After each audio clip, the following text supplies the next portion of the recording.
Y esta guerra que ahora se está planeando tampoco resolverá ningún problema. Solo creará otros nuevos, con dimensiones muy distintas, mucho más profundas, que traumatizarán a generaciones enteras y cosas por el estilo. Alemania es el centro logístico de la próxima guerra, y encima están orgullosos de ello. Lo recuerdo perfectamente.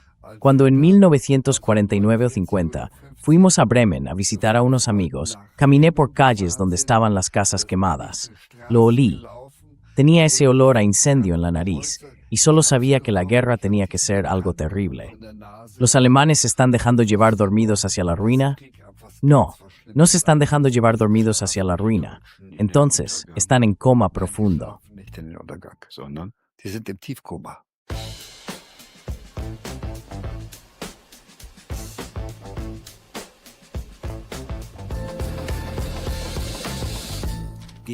A Contrasten de personaje. Hola, bienvenidos a Contracorriente. Presentamos posiciones y perspectivas que los medios de propaganda silencian. Al cabo de 3 días, habría sido eliminado de la lista de abastecimiento junto con su tren de barrera nuclear. En 1973, el capitán Wolfgang Effenberger era responsable en Múnich de la planificación operativa para un escenario nuclear real, de instalar trampas de bloqueo nucleares, de modo que ningún ejército del Pacto de Varsovia pudiera avanzar a través de Alemania. Desde entonces, le preocupa la pregunta de por qué el mundo no encuentra la paz. Hoy es publicista y ha escrito muchos libros, entre ellos El libro negro de la Unión Europea y la OTAN. Bienvenido, Wolfgang Effenberger. Sí, muchas gracias por haberte acercado hasta aquí con nosotros. Y tengo muchas ganas de hacer esta entrevista contigo, por supuesto. No cabe duda. En política se dice que tenemos que volver a estar preparados para la guerra. ¿Es correcto?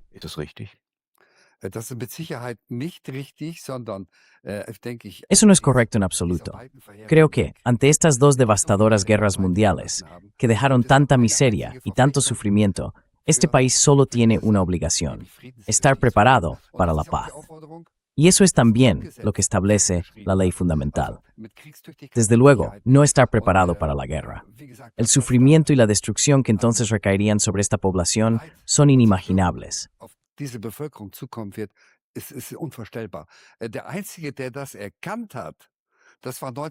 El único que se dio cuenta de eso fue, en 1951, el escritor y director de teatro Bertolt Brecht. En el contexto de la remilitarización, escribió una carta dirigida sobre todo a los escritores y a los artistas, y encontró una comparación interesante, una imagen que, en mi opinión, hoy sigue siendo plenamente válida. Escribió: Cartago fue en otro tiempo un gran país. Después de la Primera Guerra Púnica, aún era poderosa. Después de la Segunda Guerra Púnica, aún era habitable. Y después de la Tercera, ya no se la podía encontrar. Ese es el destino que le espera a Alemania en caso de que ocurra lo peor. Exactamente eso es lo que le espera a Alemania.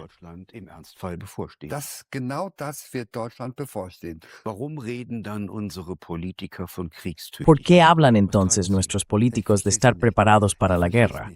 ¿Qué les mueve? No los entiendo. No lo entiendo. Parece que han olvidado por completo la historia alemana desde 1914 hasta al menos 1945. Y quizás sea porque también nacieron después.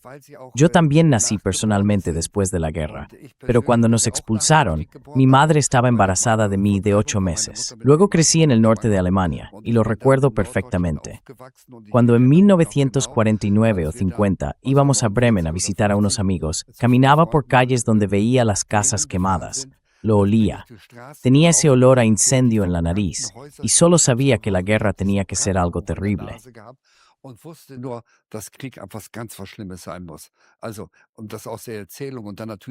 Bueno, y haber crecido con ese relato, y por supuesto también en el campo de refugiados. Solo mujeres, niños y ancianos que no paraban de llorar. Eso sí se me ha quedado grabado y permanecerá grabado para siempre. Por eso creo que debemos hacer todo lo posible para evitar algo así. Y lo que sé por la historia es que las guerras nunca han resuelto problemas. Nunca. Y esta guerra que ahora se está planeando tampoco resolverá ningún problema. Solo creará otros nuevos, con dimensiones muy distintas, mucho más profundas, que serán traumáticos para generaciones enteras y cosas por el estilo.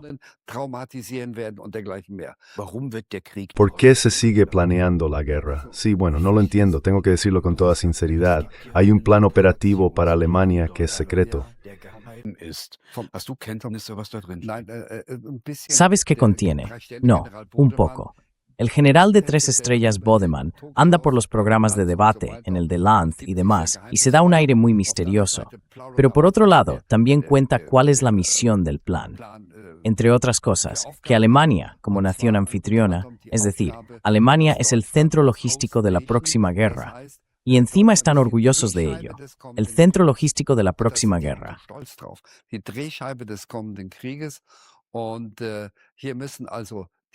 Y aquí, por tanto, hay que recibir a las tropas aliadas desde la costa del Canal o del Mar del Norte, hacerlas pasar por el país y conducirlas hasta el flanco oriental, como se dice eufemísticamente.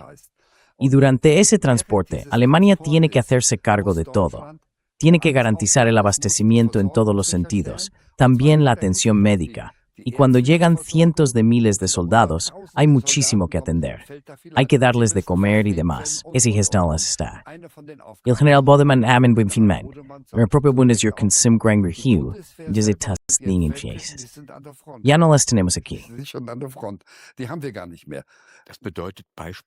Eso significa, por ejemplo, que en los hospitales, los civiles heridos, las personas que han tenido un accidente o un ictus, tienen que pasar a un segundo plano y esperar cuando llegan soldados heridos. Eso se dice abiertamente. Por un lado, aquí se habla de la atención sanitaria, y son soldados que todavía están sanos, mientras lleguen estando en gran medida sanos, salvo que naturalmente ya se produzcan ataques aéreos durante el avance, y cabe contar con ello. Es decir, ya durante el avance, al desembarcar en el canal o en el Mar del Norte, habrá los primeros heridos y muertos. Se puede decir así: quien todavía sea necesario como carne de cañón tiene prioridad. Así es, exactamente. Y Bodemann dice que los equipos sanitarios también estarán en el frente. Entonces la Bundeswehr ya no tendrá nada, y eso se trasladará a instituciones civiles, es decir, a la Cruz Roja, los Johanniter, los Malteser. Y tengo que decirlo, ¿hasta qué punto hay que ser ingenuo? Estos jóvenes que trabajan en esos ámbitos benéficos, muchos de ellos también vienen del extranjero.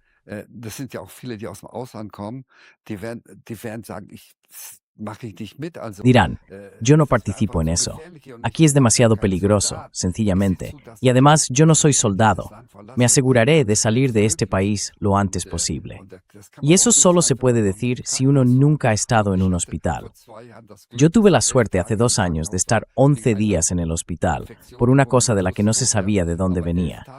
Pero durante 11 días pude estudiar nuestro sistema hospitalario y fue sumamente revelador. Me entendí muy bien con los jóvenes. Siempre me preguntaban qué quería. Y todos venían de Indonesia, de Tailandia o de quién sabe dónde. Jóvenes encantadores, amables e inteligentes, de unos 25 años.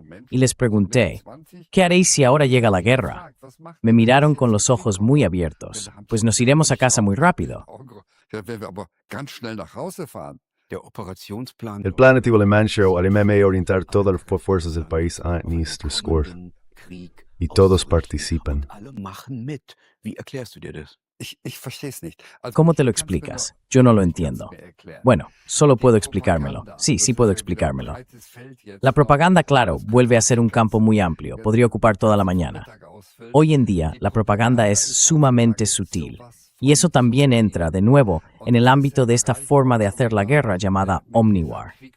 Primero tenemos, como sabemos por Tögl, la guerra cognitiva. Jonas Tögl, investigador de la Universidad de Ratisbona. Y Omniwar significa todos de tambi y se ven implicados en una guerra. Esto se remonta a más de 40 años. Es decir, todo el desarrollo, el transhumanismo y, por decirlo así, la intervención en el alma humana o en el cerebro o las interfaces entre el ser humano y la máquina y cosas por el estilo. Todo eso procede del ejército estadounidense. Y el almirante Owens era responsable de ello hace 50 años, diría yo. Y Willy Wimmer también habló con él. Y ya entonces le explicaron a Willy Wimmer en el Pentágono que Willy Wimmer, que fue secretario de Estado del gobierno federal bajo Helmut Kohl. Exacto. Y además, de 1993 a 2000, fue vicepresidente de la Asamblea Parlamentaria OSCE.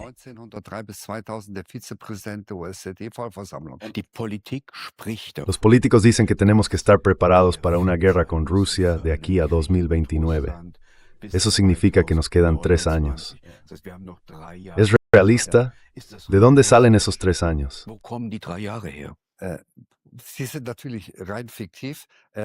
Son, por supuesto, completamente ficticios. Es decir, los 3 años. Algunos también hablan de 2030. No sé quién se ha inventado esos 3 años. Pero naturalmente, si pensamos que en 1936 la Wehrmacht solo tenía 100.000 hombres, no había servicio militar obligatorio.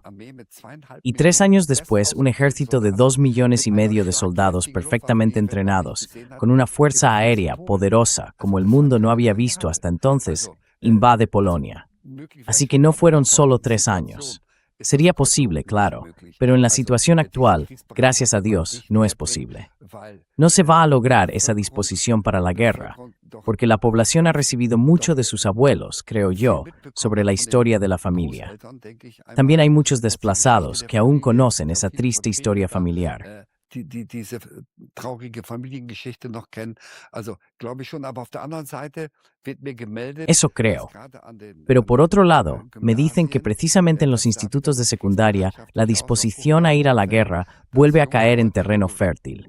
Que jóvenes, tanto hombres como mujeres, de 17 o 18 años, están convencidos de que tienen que defender esta democracia frente al malvado ruso. Y esa propaganda parece estar calando. No en muchos, es cierto. Pero cuando se da una dinámica así, en una clase de bachillerato, cuando los líderes, por decirlo así, dicen, por supuesto, tenemos que hacerlo, y luego dicen, tienen esto, Boris, esta libertad es democracia, fin un sistema autoritario.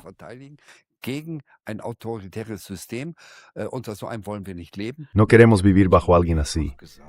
Putin ha dicho varias veces que no tiene ningún interés en atacar a la OTAN. Entonces, ¿de dónde viene ese miedo a un ataque ruso? El miedo a un ataque ruso, ese miedo lo tenemos, naturalmente. Es propaganda que viene ya de Goebbels, se remonta muy atrás. Y naturalmente sí, el miedo al ruso, al menos en parte, no es infundado.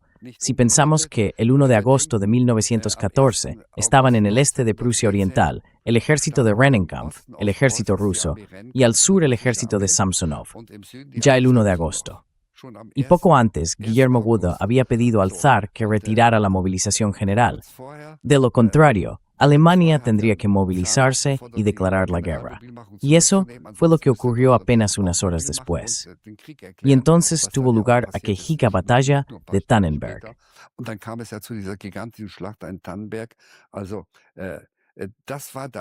Bueno, eso estaba ahí. Esta guerra se libró ya en las primeras semanas de agosto de 1914. Naturalmente se podía construir sobre eso y decir, pero claro, entonces fue un plan de ataque de Rusia y Francia. Francia tenía el plan de guerra 17 y quería, si Alemania tenía el conocido plan Schlieffen, los franceses tenían para su ejército el plan 17. Querían atravesar el sur de Alemania, por Estrasburgo y Mulhouse, para reunirse con el ejército ruso en Berlín. Pero eso no explica por qué la propaganda circula hoy. No lo explican en Mobo. O sea, explicado.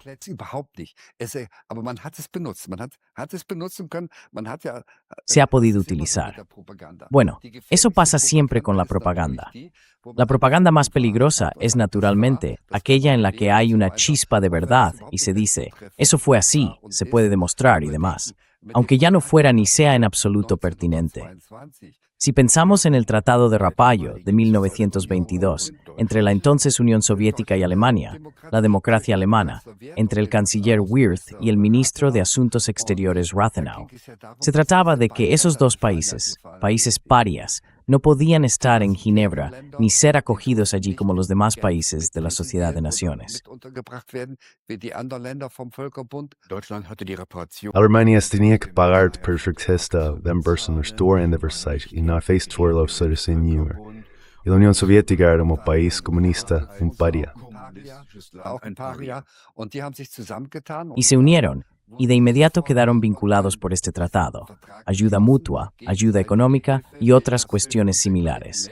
Y de ahí surgió también una estrecha colaboración, incluso en el ámbito militar.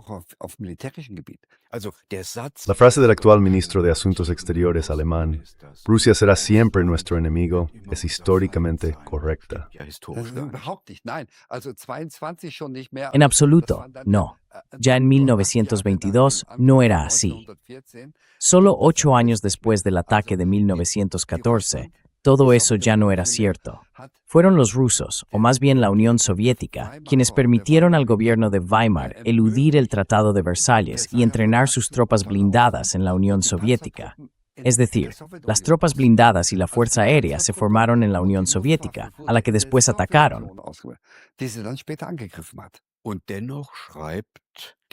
Y sin embargo, quien más tarde sería Führer y canciller del Reich, Adolf Hitler, escribe en una carta: le echamos la puerta abajo a los bolcheviques y toda la casa se vendrá abajo. Se expresa de forma parecida en la página 750 de su obra Mein Kampf. ¿De dónde venía esa megalomanía? ¿Subestimaban al adversario?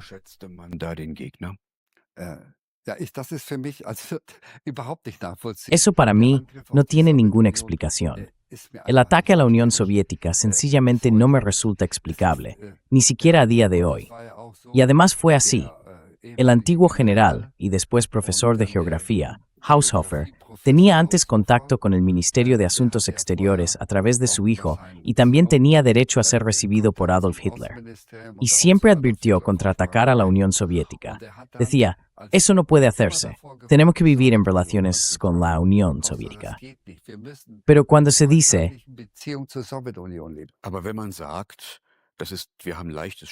es decir, lo tenemos fácil, tiramos la puerta abajo y ya saldrá bien, todo el sistema se vendrá abajo. Eso se parece a planteamientos que existen hoy. Tenemos que presionar a la Federación Rusa y eso acabará provocando la caída de Putin.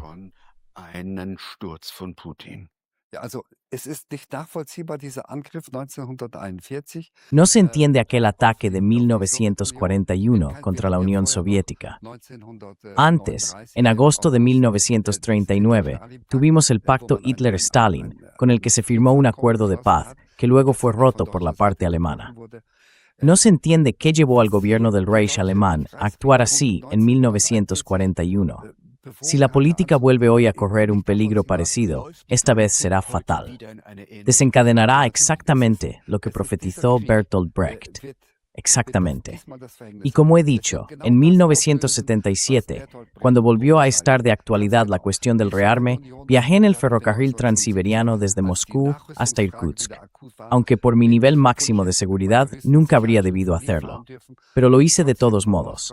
Observé la infraestructura y comprobé que estaba totalmente deteriorada. La infraestructura, las fábricas y las instalaciones, las vías ferroviarias y demás.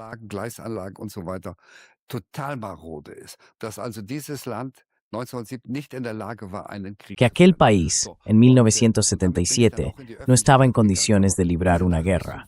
Y entonces lo hice público. Pero aquel rearme era deliberado.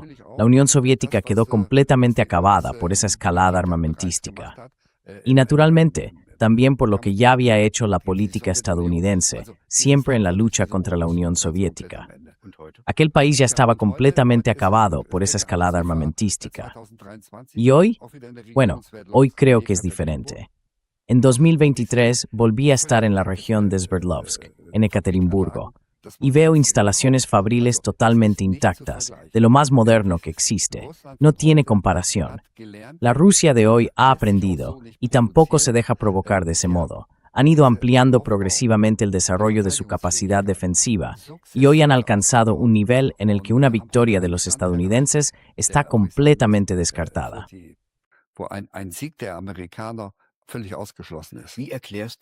¿Cómo te explicas entonces ese discurso a la luz de las antorchas del general Freuding en Lituania? ¿Se vuelve a caer en la ilusión de que se puede derrotar a Rusia? Sí, bueno, el general Freuding también es para mí una palabra que me irrita. Ya ni siquiera le sigo. Es que no puedo escucharlo. Pienso, ¿qué les pasa a estas personas? Él también era el coordinador del apoyo a Ucrania. ¿Qué está pasando aquí? ¿Es que no tiene ningún sentido de la realidad, en mi opinión? ¿O es que la carrera les nubla la vista, por decirlo así? No lo sé. Es que no lo entiendo. Puede que el plan operativo para no tanto y muy jun pros deslutentim auditor, no desde el económico. ¿Sería una opción? Es que eso no se puede separar. Lo que está ocurriendo ahora, en esta preparación para la guerra, ya está teniendo, en mi opinión, o va a tener consecuencias bastante comparables a las consecuencias visibles de una guerra. Dinero que ahora se quita de otros sitios. Está clarísimo, si quiero hacer un presupuesto con un 5% para el presupuesto militar, pensemos que en 2024 el presupuesto federal completo era del 10,9% y el 5% es casi la mitad. Así que ahora tenemos que destinar la mitad a lo militar. Para educación y servicios sociales ya no queda mucho.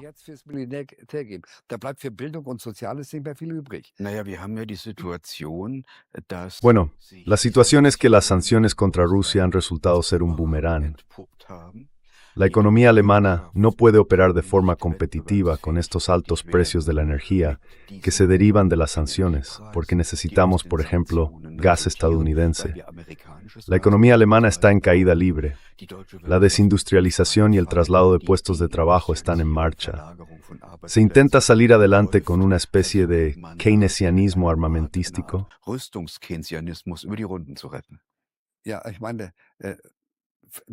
Sí, quizá a unos y a otros. Pero eso no va a resolver el problema. Al contrario, destruirá el país de forma duradera, sin que aquí caigan bombas.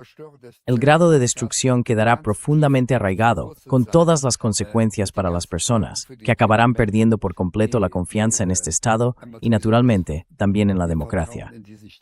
Es una evolución absolutamente fatal, que abre las puertas a estructuras que con toda seguridad no queremos. Lo único que tenemos que hacer es aprender de la historia. Tenemos que asumir por fin lo que recoge la ley fundamental, lo que hicieron los padres y las madres de la ley fundamental, que vivieron la Primera y la Segunda Guerra Mundial. Vivieron ambas, y a partir de ello elaboraron esta ley fundamental. Tenemos que interiorizarlo por fin y decir, debemos ser capaces de construir la paz.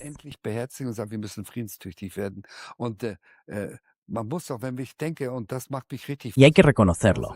Cuando pienso en ello, me pone realmente furioso que el 17 de diciembre de 2021, es decir, 4 semanas antes del inicio de la guerra en Ucrania, Putin hiciera lo que siempre había querido hacer. Escribió 2 cartas, una a Estados Unidos y otra a la OTAN, y en ellas exigía, o más bien pedía, un acuerdo de seguridad gradual o sostenible para 3 generaciones. Ese era su deseo. Y los puntos que expuso allí, tengo que decir que podría suscribirlos todos, en última instancia. Eran 8 puntos. Solo uno de ellos, el que aquí ha levantado los ánimos, era una base para el debate, una base de trabajo. Se trataba de limitar la expansión de la OTAN al año 1997. En parte de retirar a la OTAN de Europa del Este.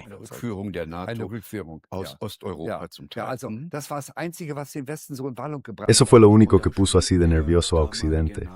Y el entonces secretario general de la OTAN, Jens Stoltenberg, escribió, por supuesto no aceptamos eso. Es decir, querían la guerra. Y que querían la guerra ya lo tenía claro antes, porque, bueno, la OTAN provocó la guerra en Ucrania. ¿Lo entiendo bien?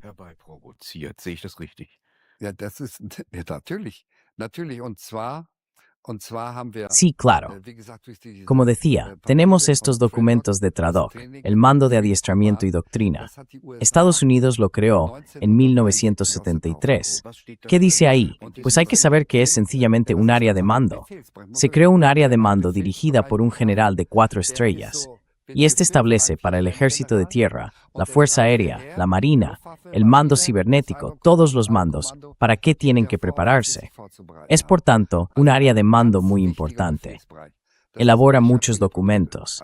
Y esta estructura de mando se creó en 1973, por necesidad, porque ante la pérdida de la guerra de Vietnam, tenían claro que habría turbulencias en Estados Unidos. Ya había manifestaciones contra la guerra de Vietnam, y así sucesivamente.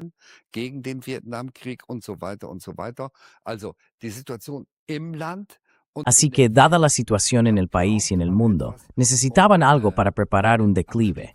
Y de ahí surgió ese mando de entrenamiento y doctrina, que realmente elaboró doctrinas sobre cómo se podía seguir operando con éxito en el mundo. ¿Qué decía eso?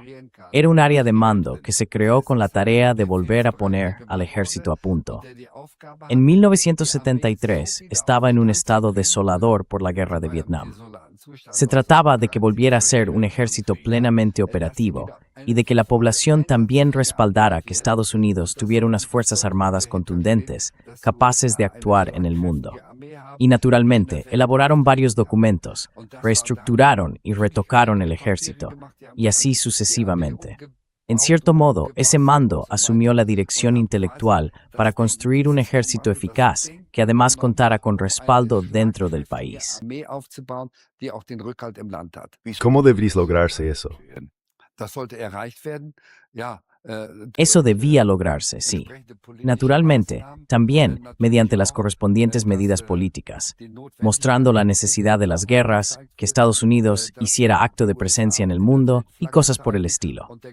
Es decir, la típica actitud estadounidense de decir, de acuerdo, somos los policías de este mundo, somos necesarios y demás. Todo lo que podía prepararse ahí desde el punto de vista político y propagandístico. Y con un objetivo, de eso se trataba, al fin y al cabo. La Unión Soviética era el adversario y había que desmantelarla. Entonces todavía teníamos una bipolaridad, Estados Unidos y la Unión Soviética. Y esa bipolaridad tenía que superarse. Y eso ya empezó también con TRADOC. Después, naturalmente, bajo Reagan, el entonces presidente de Estados Unidos, se hizo realmente visible.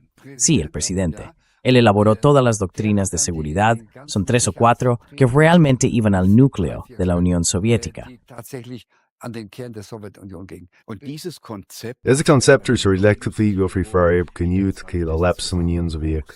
Es evidente que Paul Wolfowitz remixes en su respuesta en linguistas.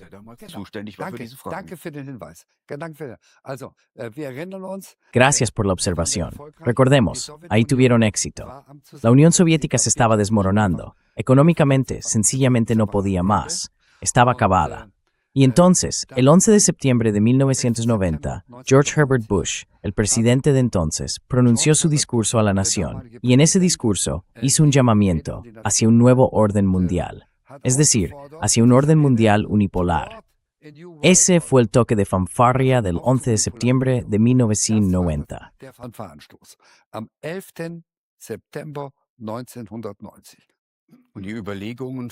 Y las reflexiones de Wolfowitz apuntaban a que los estadounidenses debían ser la única potencia dominante en el mundo unipolar y no tolerar a ningún competidor a su lado.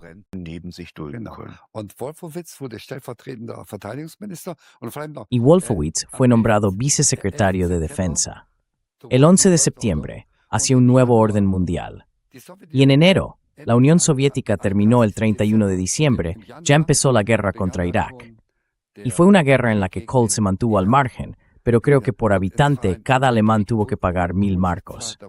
Simplemente compramos nuestra no participación, y los estadounidenses se encargaron naturalmente de que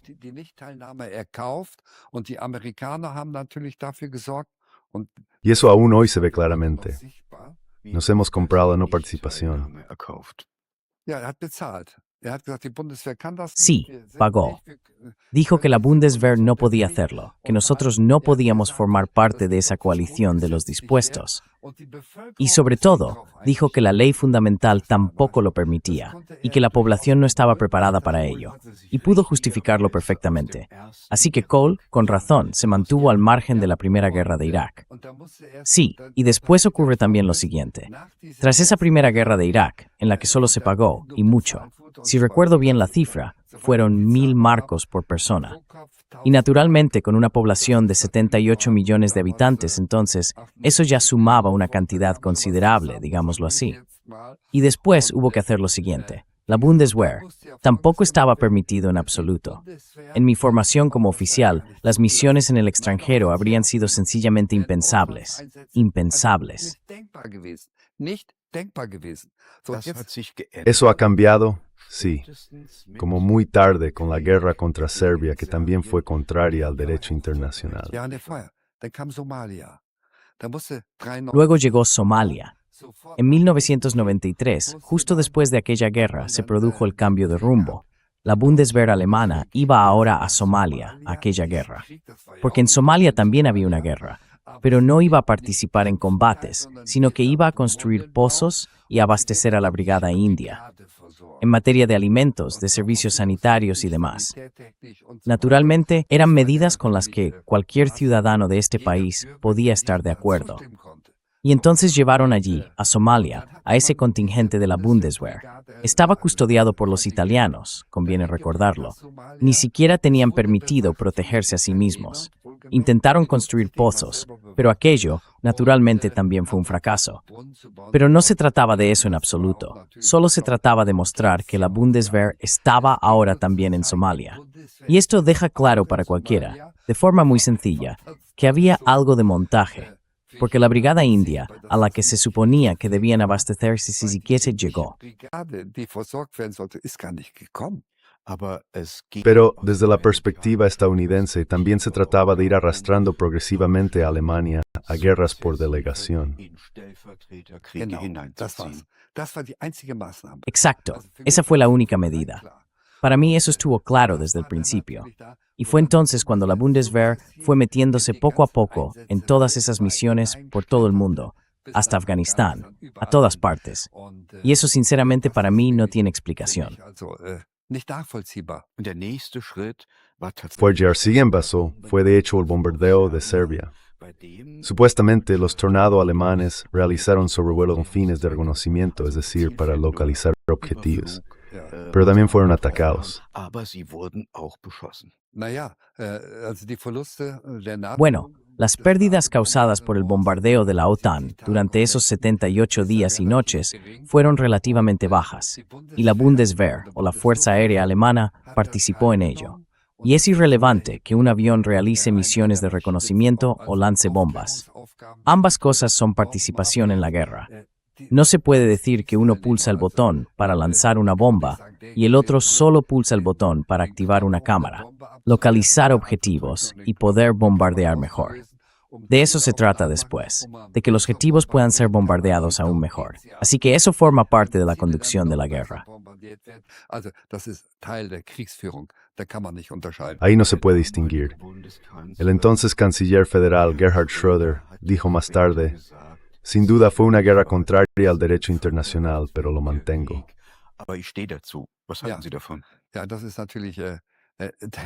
¿Qué le parece? Sí, ahí la fiscalía debería haber intervenido. Y el almirante Schmeling lo hizo. Denunció a todos los miembros del gobierno que eran corresponsables de ello. Concretamente por vulnerar el artículo 26, creo que es el 26, que castiga la guerra de agresión y otras cosas por el estilo. Y aquí se participó claramente en una guerra de agresión, como fuera. Y entonces, el fiscal general federal rechazó la denuncia y dijo: no, los representantes del gobierno federal no han cometido ningún delito. Y ahora viene el giro, porque la ley fundamental castiga la preparación de una guerra de agresión. Pero ellos no participaron en la preparación, sino solo en la ejecución. Y eso no está castigado. Bueno, la Fiscalía, el Fiscal General Federal, es una institución sujeta a instrucciones. Sí, vaya broma, vaya broma. Quiero decir, si ya la planificación está penada, con más razón lo está la participación en su ejecución. No, se fue entrando poco a poco en esta participación en la guerra. Y si pienso que esta guerra terminó al cabo de 78 días, no se llegó a una guerra terrestre, porque Milosevic, el entonces presidente, obtuvo lo que había querido desde el principio. En Rambouillet firmó todo lo que Occidente había presentado, en cuanto a la autonomía para Kosovo. Lo firmó todo, y aún así querían tenderle una trampa. Y le tendieron una trampa gracias a un Joschka Fischer, ministro de Exteriores, junto con la señora Albright. Entonces le añadieron un anexo, el anexo B, en el que se exigía a Yugoslavia que entregara a la OTAN todo el país, por agua, por aire y por tierra. Tawan Iesarides intervenien in de begroting des Rein. Sí, y él no lo firmó. Getzaridin disso. Y he leído el libro de Oscar Lafontaine, Mi corazón late a la izquierda. Y ahí quien era entonces ministro de Finanzas describió muy claramente lo que ocurrió en el gabinete, que el ministro de Exteriores expuso que no conocía el tratado. No hizo ninguna distinción, que no sabíamos nada del anexo. Es decir, entraron en esta guerra con una mentira. Y yo creo que eso es una caída en el pecado que para mí resulta incomprensible. Y sobre todo, después no se ha investigado ni aclarado. Empezó con una mentira, y las mentiras continuaron. Después del 11 de septiembre, ataque de los estadounidenses contra Afganistán. Y ahora se supone que la Bundeswehr va a ir allí a perforar pozos. Sí, exactamente. El ataque a Afganistán, eso fue el general Wesley Clark. Él se enteró en el Pentágono por un antiguo subordinado suyo que estaba por debajo de Rumsfeld, y este le mostró lo que se estaba planeando allí. En los primeros 14 días se pretendía atacar a 7 países, y entonces él dijo, por Dios. El general Wesley Clark lo hizo público en 2007, y eso es realmente indignante, pero Afganistán ni siquiera estaba en la lista. ¿Qué otros países se barajaban entonces? Irán también estaba en ella. Afganistán era el único que no, pero estaban Siria, Libia, Somalia, Sudán y demás.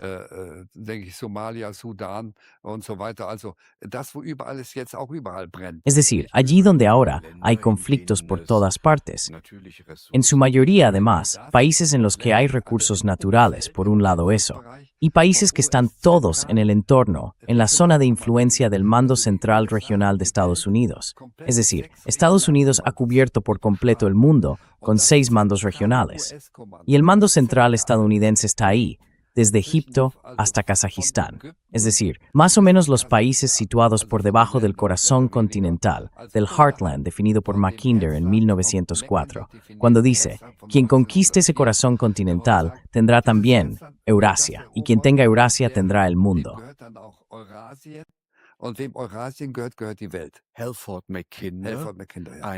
Halford Mackinder, un geógrafo británico, pronuncia en 1904 una conferencia ante la Royal Geographical Society en la que explica: si las potencias marítimas quieren mantener el control mundial, su relevancia mundial, tienen que dominar el espacio euroasiático. Y eso se consigue dividiéndolo.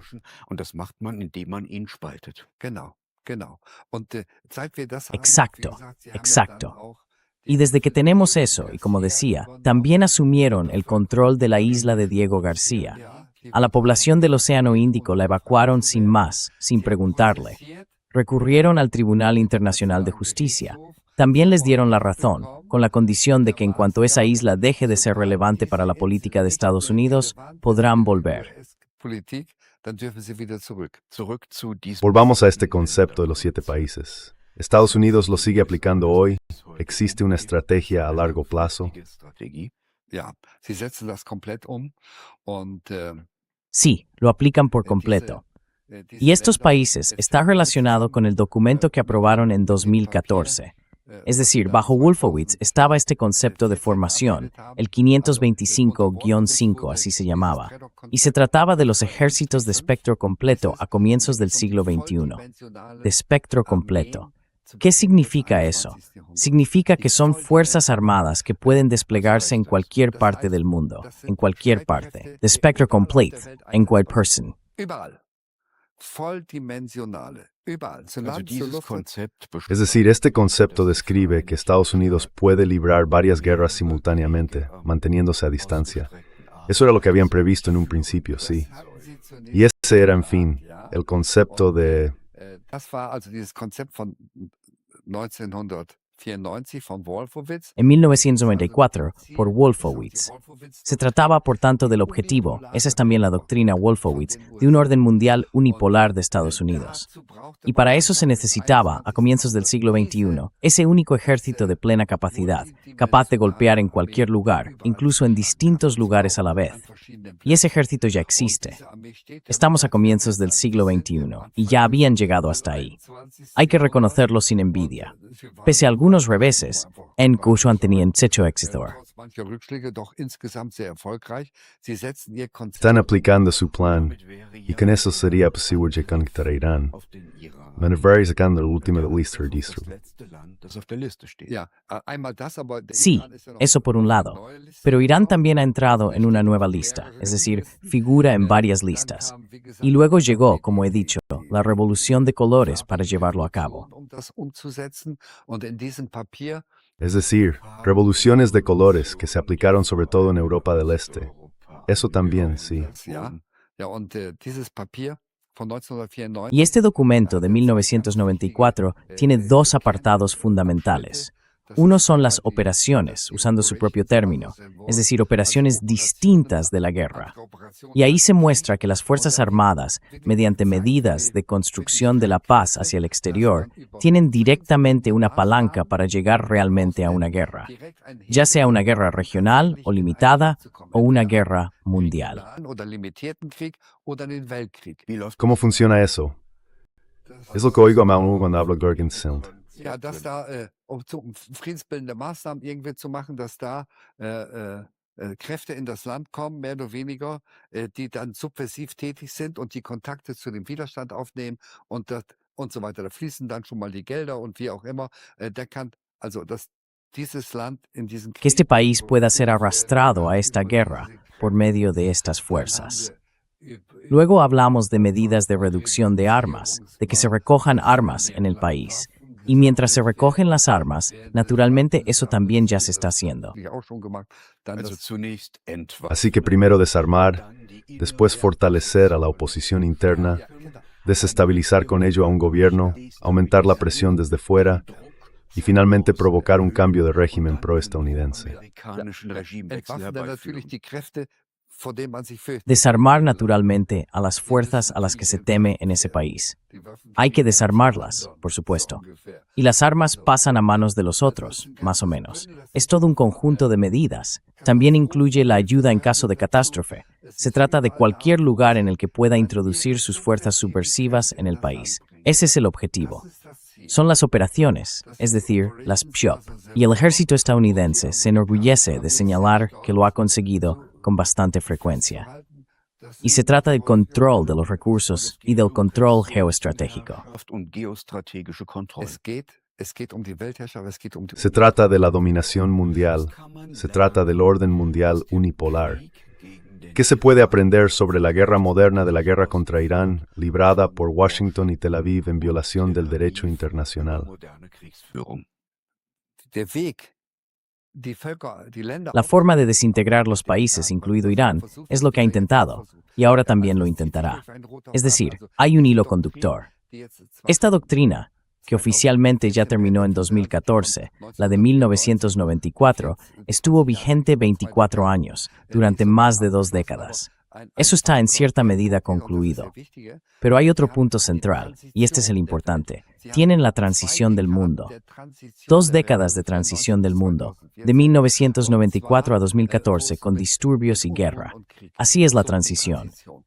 Y esta transición pasa por las etapas indicadas. La primera es agitación, conflicto, crisis, conflicto. Krise, Konflikt. Para hacer eso, se necesitan esas operaciones distintas de la guerra. Todo forma parte del mismo conjunto. Es una instrucción, una guía para el ejército estadounidense de 1994. Se puede consultar todo. Y tengo que decir que lo han conseguido con mucho éxito, salvo en Irán, donde ahora se sigue intentando. Hasta ahora, Irán ha logrado sustraerse a ello.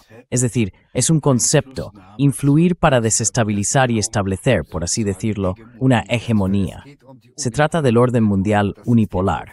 Es la doctrina Wolfowitz que hay que aplicar. Y esa es la lucha en la que se encuentra el mundo también ahora. Desde entonces, el mundo está en una lucha. Mundo unipolar contra mundo multipolar.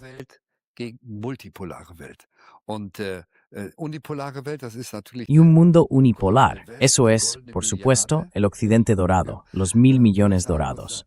Y tengo que decir que uno debería avergonzarse de decir algo así, porque el resto del mundo responde inmediatamente. ¿Por qué sois vosotros los 1.000 millones dorados? Porque nos lo habéis quitado todo, nos lo habéis arrebatado todo, más o menos, durante los últimos siglos. Y creo que este orden mundial multipolar, especialmente desde el sur global, son los países que han sufrido enormemente bajo el colonialismo británico durante más de 400 años o bajo las guerras de Estados Unidos de los últimos 100 años.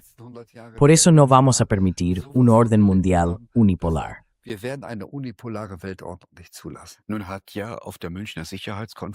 Ahora bien, en la Conferencia de Seguridad de Múnich en febrero de 2026, el secretario de Estado estadounidense Marco Rubio dijo: sí, durante 500 años esto funcionó bien.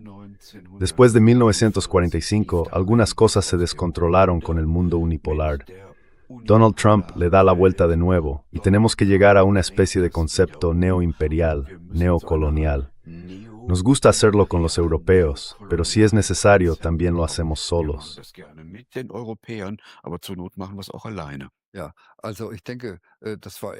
Sí, bueno, creo que fue sincero. Hay que reconocerlo. Lo van a llevar a cabo, también bajo Trump. Se trata de Make America Great Again. Lo que están haciendo ahora son maniobras estratégicas para distraer por un lado, pero el objetivo está completamente claro, en mi opinión. Se trata del orden mundial unipolar, y se trata de que Estados Unidos, en realidad, está económicamente en bancarrota, más o menos. Lo que hemos vivido, que se volara el gasoducto y que Biden dijera después, la industria alemana, ya no podéis producir en Alemania cubriendo costes, pero venid a Estados Unidos. Tenemos subvenciones, tendréis ubicaciones, os ayudaremos. Claro, porque Estados Unidos también tiene que reconstruir su economía. Tiene que volver a hacerla competitiva. Y naturalmente, les viene muy bien que lleguen las empresas alemanas y que se encarguen de eso. Se puede decir, el hegemón. Washington aumenta el tributo que exige a sus vasallos en tiempos de crisis. En cualquier caso, se trata realmente de este enfrentamiento. Y este enfrentamiento se plasmó después en el documento posterior de Stratford de 2014, concretamente medio año después del Maidán, en septiembre de 2014, un golpe de Estado orquestado por Occidente en Ucrania. Exacto, sin ninguna duda. Y la señora Nuland dijo: hemos invertido en total $5.000 millones estadounidenses en Ucrania y ahora también queremos recoger los frutos. Y hasta ahora funciona. El dinero viene de otro sitio, es decir, de Europa.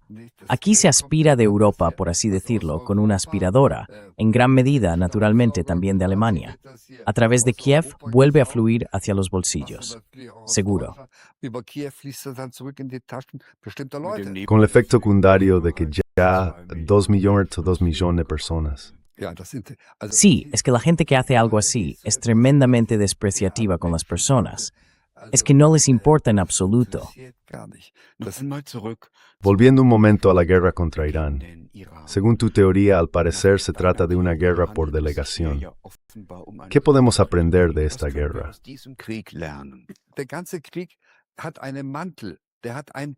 Toda la guerra tiene un manto, tiene un techo, y ese techo se construyó medio año después del Maidán, en septiembre de 2014, con esta nueva directiva de Tradoc. Tradoc, también llamada 52531, y lleva por título Ganar en un mundo complejo de 2020 a 2040. 2020 bis 2040. ¿Y qué pone ahí? ¿Cómo quieren llevarlo a cabo? Ja, die wollen das so umsetzen. Die haben durch ihre Sí, quieren llevarlo a cabo así. Con sus ejércitos de plena capacidad de principios del siglo XX, creían que podían hacerlo todo al mismo tiempo. Ahora se dan cuenta de que no es posible, porque el adversario, Rusia, al igual que China o Irán, se ha fortalecido considerablemente desde que planificaron todas estas intenciones. Y ahí figura en el apartado 2.4, bajo el epígrafe Nuevos conflictos o futuros conflictos. Pone futuros conflictos.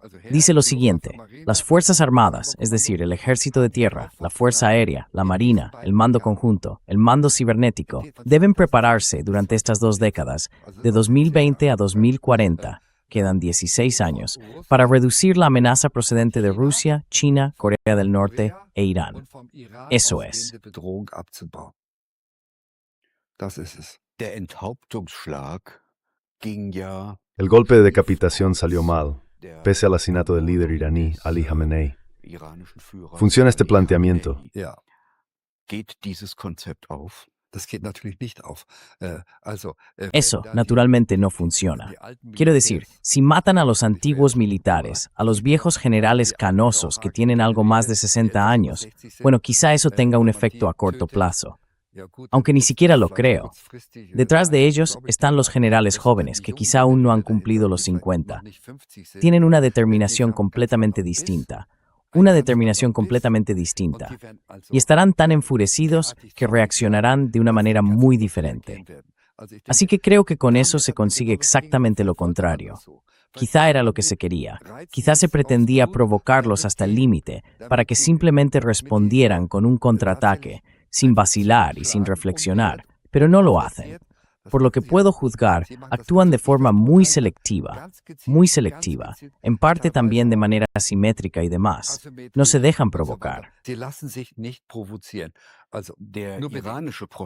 El profesor iraní Marandi, a quien aprecio mucho, dijo que la guerra contra Irán es una guerra asimétrica, calibrada en el tiempo, según sus palabras. Es decir, está planificado todo lo que ocurre. Ocurra de forma sucesiva por parte de Teherán. Sí, por parte de ellos, desde luego. Pero si eso ahora está bien, ellos también tienen que, al fin y al cabo, hay 2 jugadores o 3 jugadores, y tenemos que ver qué hacen los estadounidenses y qué hacen los israelíes. También hay distintos escenarios en juego. Pensemos, por ejemplo, solo en la situación económica. Si se bloquea el estrecho de Hormuz, que en realidad no está bloqueado como tal, es transitable para los amigos y solo está bloqueado para los enemigos. Y Estados Unidos quiere forzar el paso. Y Trump está enfadado porque los aliados occidentales no apoyan eso de esa manera, sea como sea. En todo lo que se está jugando aquí, se lanzan muchas cortinas de humo.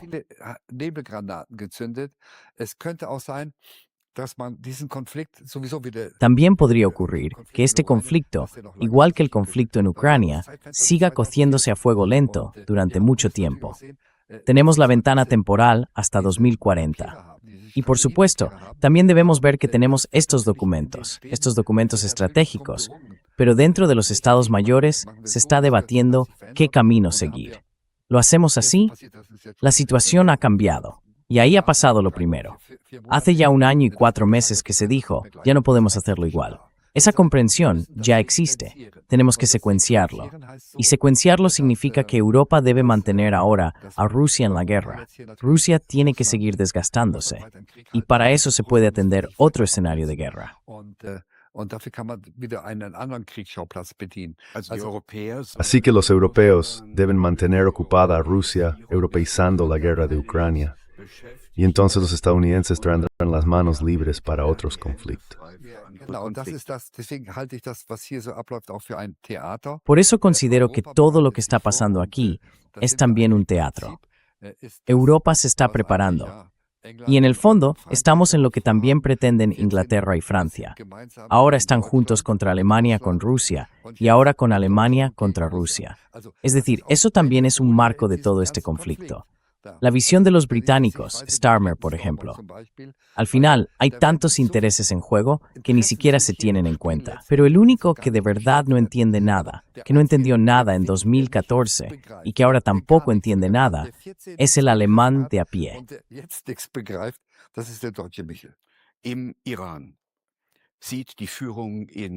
En Irán, los dirigentes de Teherán lo ven así. Los estadounidenses quieren bombardearnos. Nosotros respondemos atacando de forma selectiva, con ayuda china y con datos de satélites chinos, bases militares estadounidenses. Pero también atacamos las instalaciones de producción de gas y petróleo y las instalaciones de producción de helio. Cerramos el estrecho de Hormuz para golpear en su núcleo a la economía occidental, con efectos que llegan hasta la bolsa. Y después, en un paso más, ayudamos a los hutíes a cerrar el Mar Rojo y con ello el canal de Suez. Así podemos parar las partes del comercio mundial mínimos y llevar a la economía mundial a una crisis.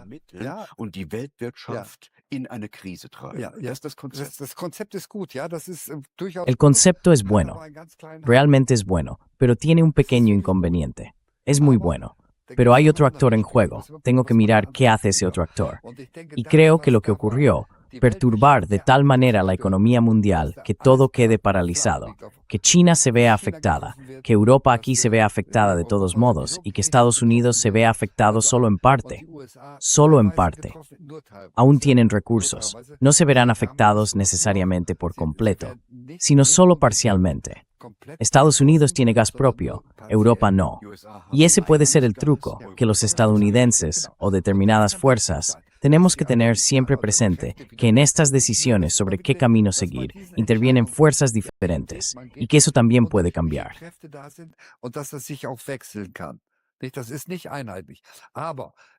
No es algo uniforme, pero esa idea de dejar que lo hagan los iraníes, o quizá ya se han dado cuenta, no lo sé. Un concepto estupendo. Alcanzan algo, tienen éxito, lo destruyen todo. El mundo tiene que prescindir ahora del petróleo iraní. ¿Qué consecuencias tiene eso? Naturalmente, tiene consecuencias enormes para muchos otros. Y entonces, esa podría ser la idea de algunos planificadores estadounidenses, planificadores militares o también de políticos, que dicen, si se obliga así a los demás a ponerse de rodillas, entonces podemos decirles, petróleo lo obtendréis de nosotros. De nosotros. Pero tenéis que estar de nuestro lado en la guerra, tenéis que hacer la guerra contra Irán. Es decir, que se pueden utilizar determinados círculos como palanca. Command and Twitter ha precio dest bekirts riendered bo really satrapias. Por ir series así. Y sobre todo, Irán contribuiría además con estas medidas a que realmente se les pueda obligar a luchar contra Irán junto a Estados Unidos. Ahora hay un cambio fundamental en la guerra moderna. Antes entraban grandes formaciones de carros de combate.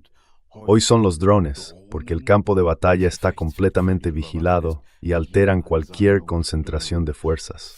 Antes había grandes operaciones aéreas con flotas de bombarderos y cazabombarderos.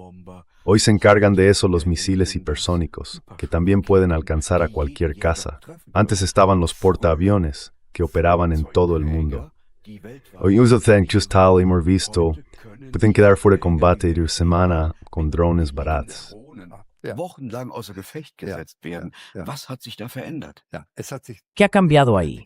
Ha cambiado por completo la forma de hacer la guerra. Se ha pasado del poder duro al poder blando. Y ahí entramos realmente en el tema de Omnivore. Omnivore, ¿cómo puedo describirlo? Es la guerra que abarca desde la célula humana hasta la estratosfera. Eso tiene que explicármelo. Se interviene en la célula humana para transformar por completo al ser humano mediante el transhumanismo y todo lo que se puede hacer en ese ámbito, de modo que se convierta en un combatiente invulnerable en el campo de batalla. ¿Cómo se hace eso?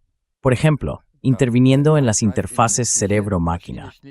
En parte, ni siquiera hace falta. Ya se puede llegar tan lejos como para influir en ellos a nivel de sensaciones, tanto en los propios soldados como en los soldados enemigos y así sucesivamente. Es decir, se entra muy a fondo. Y aquí el profesor Hughes lo describió a partir de 2020 como omnivore. Es decir, fue quien acuñó el término por primera vez. Y dijo que el comienzo, es decir, 2019, fue cuando el capitalismo, con su sistema de estado de vigilancia, fracasó.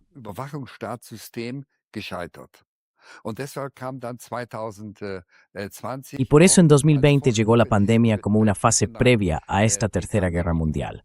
La movilización del miedo. Exacto, de eso se trata, del miedo. Y esto es también una parte de este omnívoro, infundir miedo a las personas, el miedo como estado permanente. Exacto. Y con este omnívoro se trata simplemente del transhumanismo, de la guerra cognitiva y demás. Y el omnívoro se dirige entonces contra el ser humano. En última instancia, se trata de esclavizar a las personas. La nueva guerra que se libra ya no se libra con ejércitos de tanques ni nada parecido, sino que va contra estas personas, exclusivamente contra estas personas. George Orwell escribió en 1984, su novela distópica, que la guerra moderna no se dirige contra el enemigo exterior, sino que se trata de mantener las relaciones de poder en el interior.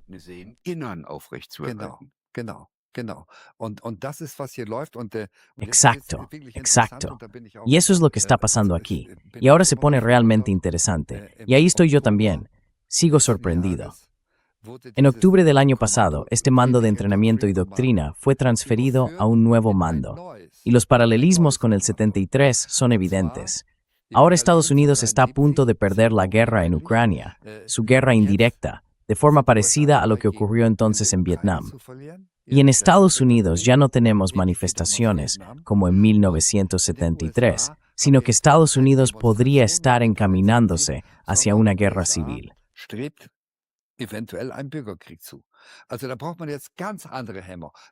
Bueno, ahora hacen falta herramientas completamente distintas, algo totalmente diferente. Y eso es ahora este nuevo mando.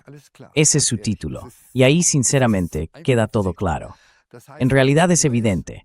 Ahora se llama Mando de Transformación y Entrenamiento del Ejército de Estados Unidos. Es decir, transformación. Y se trata de la transformación del ser humano. Y ahí está todo lo que el Pentágono lleva haciendo desde 1980. Transhumanismo, interfaces entre el ser humano y el cuerpo, y todo el programa. Let's, ¿cómo son esas interfaces entre personas y la tecnología? Eso tiene que explicármelo usted. Yo tampoco estoy muy metido en eso, señor Bob. Son desarrollos científicos, y es así. Se está trabajando en ello en todo el mundo, de manera que las distintas áreas no saben lo que hacen las demás. Al final, quien sabe todo lo que se reúne ahí es T2 Command. Ellos lo saben porque tienen una visión general de todo el mundo, de todo lo que mandan investigar y demás. Y estoy convencido de que se trata realmente del control absoluto del ser humano. Incluso no solo de la formación de la voluntad. Se trata de hecho de la percepción y de la formación de la voluntad. T2 Command quiere controlarlo todo, la percepción de cada individuo, lo que puede percibir, lo que puede y debe hacer, y cómo se le puede controlar. En el concepto was der fall alarote. Yours no worry good meter dauerdo pensain. No la estructura del pensamiento.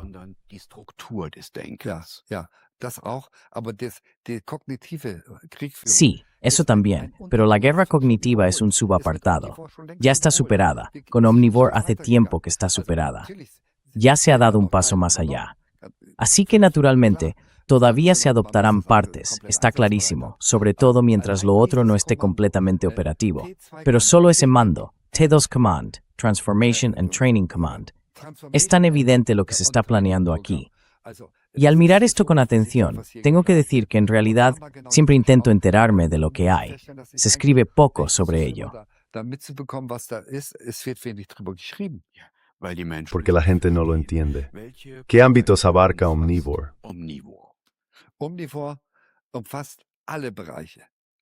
Omnivore abarca todos los ámbitos, es decir, Omnivore, la cadena estratégica de Omnivore, va realmente desde el transhumanismo, desde modificar al ser humano, dotarlo de capacidades especiales o no. o lo contrario. Ahí está incluido todo lo que se hace aquí. Luego, ya hemos hablado de la guerra cognitiva. Y después, por supuesto, la intervención en el ser humano, en lo original, hasta llegar a la célula, modificándola. No se detienen ante nada, ante absolutamente nada. El campo de batalla central, y esto también puede leerse en documentos de la OTAN, es el cerebro humano. Exacto, exacto. Y ahora han creado un mando nuevo, sustituyendo el antiguo, de 1973, por uno nuevo completamente moderno. Pero ese documento antiguo, el documento antiguo, sigue vigente. Das alte Papier besteht weiter. Also dieses Papier Win in the Complex World Así que este documento, Win in the Complex World 2020 a 2014, se va a modificar. Hay que adaptarlo porque la planificación de 2014 se ha quedado un poco obsoleta. Rusia ha evolucionado de una manera muy distinta, y China también, por supuesto. Y tengo que decir que el año pasado, en septiembre, estuve 14 días recorriendo China. Quería hacerme una idea, igual que hice en Siberia en 1977. Y tengo que decirlo, no salía de mi asombro. Qué innovaciones técnicas, qué capacidad técnica. Y como ingeniero, tengo que decirlo yo mismo, ahí hemos perdido el tren por completo. Y un país que hoy se ha desarrollado así en materia de infraestructuras, hago la extrapolación y digo, supongo que también lo tendrán en el ámbito militar. Es decir, Occidente lucha con medios militares con su propio declive. Sí, exactamente. Para mí está totalmente claro. La impresión que tengo ahora de China, comparada con la Rusia de 1977, es de 180 grados. Completamente distinta. Nosotros hemos... 177, 180 Grad, komplett anders. Nun haben ja jüngst 7 Millionen Desde Pickwick Burr, 10 millones de estadounidenses se manifestaron tras el ataque de Israel y Estados Unidos a Irán. En Alemania, nada. Deutschland nichts. Kannst du mir das erklären? Puedes explicármelo. Podemos hacerlo. Es nuestra historia. Es nuestra cultura de la memoria. No hay mucho que explicar. Es algo duradero. Y sobre todo, porque además se sanciona de inmediato. A veces también tengo que preguntarme, ¿por qué escribo sobre ello? Si creo que lo hago con muchísimo cuidado, pero no lo abordo de forma consciente, porque sé que entonces solo me van a machacar. No se trata de hechos, no se trata de cosas. Yo también he estado en Israel. Era amigo de Rolf Berleger, defensor de la paz y la reconciliación. Lo visité en Jerusalén, en tu de paz. Neve Shalom. Auch in seinem Friedensdorf Neve Shalom. Also ich war da und er war bei mir, wir haben hier zusammen gearbeitet. Bueno, yo estuve allí y él estuvo conmigo. Trabajamos juntos aquí. Y en su última visita a mi casa, poco antes de morir, me contó que con 17 años se fue de Rumanía a Israel después de la Segunda Guerra Mundial. Y entonces lloró. Es realmente un judío creyente. Un judío creyente, sí. Una persona de paz y reconciliación, hay que decirlo así, y dijo que la violencia que sale de Israel aquí no se puede conciliar con el Talmud ni con la Torá. No se puede conciliar, y dijo que si no dejan de hacerlo pronto, teme que algún día Israel ya no exista. Y entonces lloró. Das Empire der Vereinigten Staaten, das El liceo de Estados Unidos es tal, it's been unir el caos. Crear caos en países para mantener la actual dominación. Danke für den Hinweis, lieber Bab, weil ganz wichtiger Hinweis, gerade die Neokonservativen. Una indicación muy importante. Precisamente los neoconservadores, con los documentos del 96 y del 97, un nuevo siglo americano. Trump se apoya en eso con MAGA y con Hagamos Grande Estados Unidos de nuevo. Y eso ya lo había planteado su filósofo, el filósofo de los neoconservadores, Leo Strauss. Leo Strauss les inculcó y les dijo, tenéis que hacer la guerra en todo el mundo, pero no terminar nunca las guerras.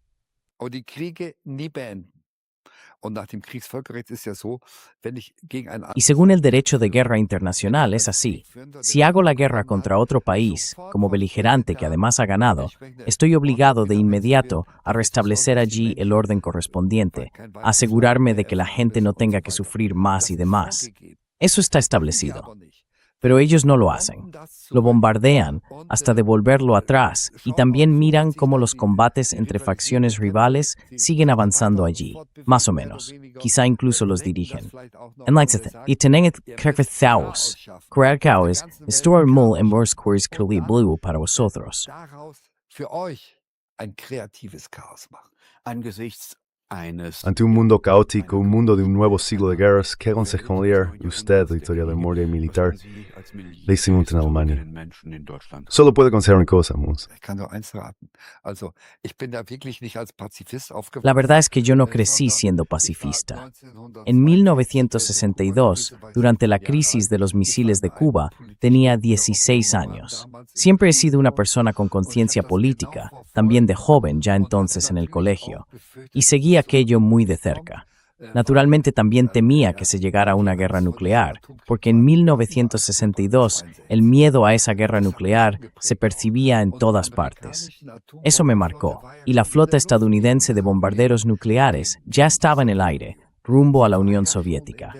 Ya estaba en el aire.